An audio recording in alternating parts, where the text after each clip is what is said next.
पूरे देश में शिव महापूजा का महापर्व महाशिवरात्रि मनाया जा रहा है। इस दिन पूजा के साथ शिव जी के पौराणिक मंदिरों में दर्शन करने की परंपरा है।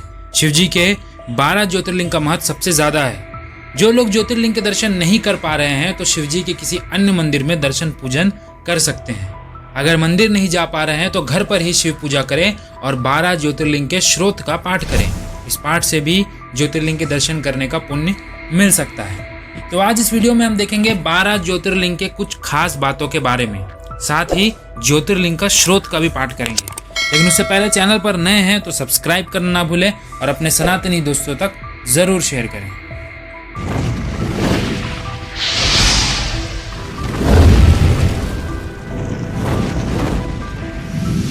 हर हर महादेव दोस्तों, स्वागत है इस नए वीडियो में।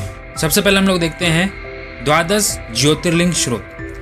सौराष्ट्रे सोमनाथम च श्रीशैले मल्लिकार्जुनम उज्जैन्यां महाकालमोंकारम ममलेश्वरम परल्यां बैजनाथम च डाकियेनां भीमशंकरम सेतुबंधे तु रामेशम नागेशम दारुकावने वाराणस्यां तु विश्वेशम त्र्यंबकम गौतमी तटे हिमालये तु केदारम धृषणेशम च शिवालय एतानि ज्योतिर्लिंगानि सायं प्रातः पठे नरः सप्त जन्म कृतम पापम स्मरणेन विनश्यति। तो ये था 12 ज्योतिर्लिंग स्त्रोत, जिसमें 12 ज्योतिर्लिंग के बारे में बताया गया है। अब हम शुरू करते हैं 12 ज्योतिर्लिंग में उन सभी ज्योतिर्लिंग के कुछ खास बातों के बारे में। तो सबसे पहला ज्योतिर्लिंग है सोमनाथ मंदिर। यह है गुजरात के सौराष्ट्र में समुद्र किनारे स्थित है। इसकी खास बातों में बात करें तो सोमनाथ मंदिर के क्षेत्र में चंद्रदेव ने शिव जी को प्रसन्न करने के लिए तप किया था।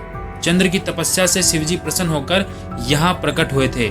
चंद्रदेव के एक नाम सोम पर ही इस मंदिर का नाम सोमनाथ पड़ा है। अगर आपको सोमनाथ मंदिर के बारे में पूरी जानकारी लेनी है तो उसकी कौन सी कथा है, क्या मान्यता है, ऑलरेडी मैंने चैनल पर अपलोड किया, फुल वीडियो है, आप जाके चैनल में जाके देख सकते हैं। सोमनाथ के अलावा भी और भी मैंने ज्योतिर्लिंग के बारे में जो कथा है और मान्यता है उसके बारे में फुल डिटेल में एक्सप्लेन किया हुआ है। दूसरा ज्योतिर्लिंग है मल्लिकार्जुन। ये आंध्र प्रदेश में श्रीशैलम पर्वत पर स्थित है। माना जाता है कि शिव पार्वती यहाँ अपने पुत्र कार्तिकेय से मिलने आते हैं। ये एकमात्र ऐसा मंदिर है जहाँ देवी पार्वती के साथ शिव जी ज्योति रूप में विराजित है। मंदिर का नाम शिव पार्वती के नामों पर ही मल्लिका यानी पार्वती और अर्जुन यानी शिव जी पड़ा है। बात करते हैं तीसरा ज्योतिर्लिंग, जो कि है माँ कालेश्वर।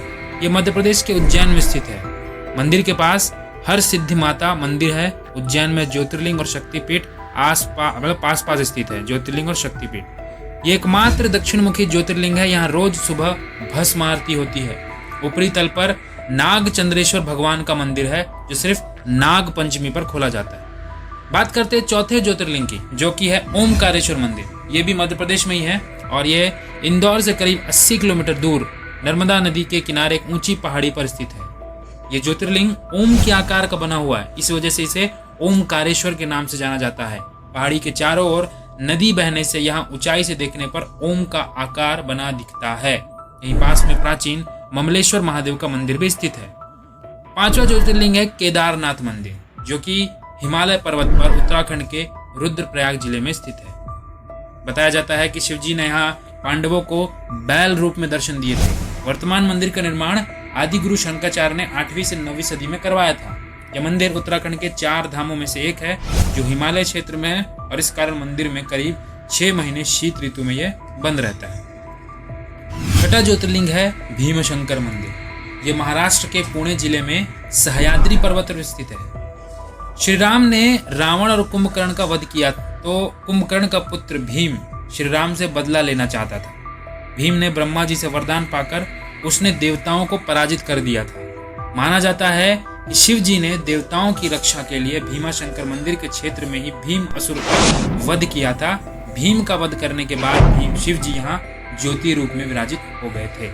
इस भीम को लेकर महाभारत से नहीं जुड़िएगा, ये अलग है। फिर है 7वां ज्योतिर्लिंग काशी विश्वनाथ। उत्तर प्रदेश के वाराणसी यानी काशी में स्थित है। इसकी खास बातों में देखें तो काशी प्राचीन सप्तपुरियों में से एक है। यहाँ महादेव के साथ ही देवी पार्वती भी विराजित है। मान्यता है कि मंदिर में दर्शन पूजन के लिए देवर्षि नारद के साथ ही सभी देवी देवता आते हैं। कहा जाता है कि जिस व्यक्ति की काशी में मृत्यु होती है उसे मोक्ष मिल जाता है। चौथा ज्योतिर्लिंग की बात करें तो वो है त्र्यंबकेश्वर मंदिर, और यह है महाराष्ट्र के नासिक जिले में ब्रह्मगिरी पर्वत के पास। इस क्षेत्र में गौतम ऋषि गंगा नदी को लाना चाहते थे, लेकिन गंगा ने कहा था कि जब तक शिवजी यहाँ नहीं आएंगे मैं यहाँ नहीं आ सकती। गौतम ऋषि ने शिवजी को प्रसन्न करने के लिए तप किया, भगवान यहाँ प्रकट हुए थे। इसके बाद शिवजी यहाँ ज्योति रूप में विराजमान हुए और देवी गंगा गौतमी यानी गोदावरी नदी के नाम से यहाँ पर बहने लगी। मंदिर में स्थापित शिवलिंग में ब्रह्मा, विष्णु और महेश की पूजा एक साथ होती है। अब चलते हैं झारखंड, जहाँ पर है 9वां ज्योतिर्लिंग जो कि है बैद्यनाथ मंदिर, और ये झारखंड में देवघर जिले में स्थित है। इस ज्योतिर्लिंग को लेकर मतभेद है। महाराष्ट्र में और झारखंड में बैद्यनाथ के अलग अलग मंदिर स्थापित है। कथा है कि यहाँ स्थापित शिवलिंग रावण लंका ले जा रहा था। रावण ने झारखंड के देवघर क्षेत्र में शिवलिंग नीचे रख दिया और फिर ये शिवलिंग यहीं स्थापित हो गई। रावण ने शिवलिंग उठाने की बहुत कोशिश की, लेकिन उसे सफलता नहीं मिली और वो यहाँ से चला गया। इसके बाद सभी देवी देवताओं ने शिवलिंग की पूजा की थी। पूजा से प्रसन्न होकर शिवजी यहाँ प्रकट हुए और ज्योति रूप में इस शिवलिंग में विराजित हुए। इसको लेकर की पूरी कथा क्या है वो मैंने ऑलरेडी चैनल पे अपलोड है, जाकर आप इसे देख सकते हैं। क्योंकि हम लोग अभी यहाँ पे सिर्फ सभी ज्योतिर्लिंग के कुछ खास बातों के बारे में ही बात कर रहे हैं। 10वां ज्योतिर्लिंग है नागेश्वर मंदिर। ये गुजरात के द्वारिका से करीब 17 किलोमीटर दूर है। शिव पुराण के रुद्र संहिता में शिव जी का एक नाम नागेशम द्वारकावने बताया गया है। शिव जी नागों के देवता हैं और नागेश्वर का पूर्ण अर्थ नागों का ईश्वर है। मान्यता है कि शिव जी और देवी पार्वती यहाँ नाग रूप में प्रकट हुए थे, इसी वजह से नागेश्वर ज्योतिर्लिंग कहते हैं। माना जाता है कि इस मंदिर के क्षेत्र में शिवजी ने दारुक नाम के दैत्य का वध किया था। मंदिर में भगवान शिव की पद्मासन मुद्रा की करीब 80 फीट ऊंची प्रतिमा स्थापित है। अब हम चल जाते हैं एकदम दक्षिण में, तमिलनाडु में, जहाँ पर है 11वां ज्योतिर्लिंग रामेश्वरम। ये तमिलनाडु के रामनाथपुरम में स्थित है। रावण वध करने के बाद श्री राम अयोध्या से लौट रहे थे। उस समय श्री राम दक्षिण भारत में समुद्र किनारे रुके थे। श्री राम ने समुद्र तट पर बालू से शिवलिंग बनाया, उसकी पूजा की थी। बाद में श्री राम द्वारा बनाया गया शिवलिंग वज्र के समान हो गया। श्री राम द्वारा बनाए गए शिवलिंग को ही रामेश्वरम कहा जाता है।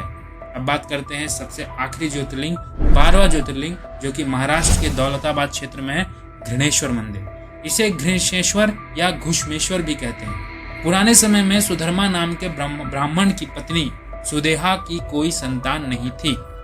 सुदेहा ने सुधर्मा का विवाह छोटी बहन घुष्मा से करवा दिया।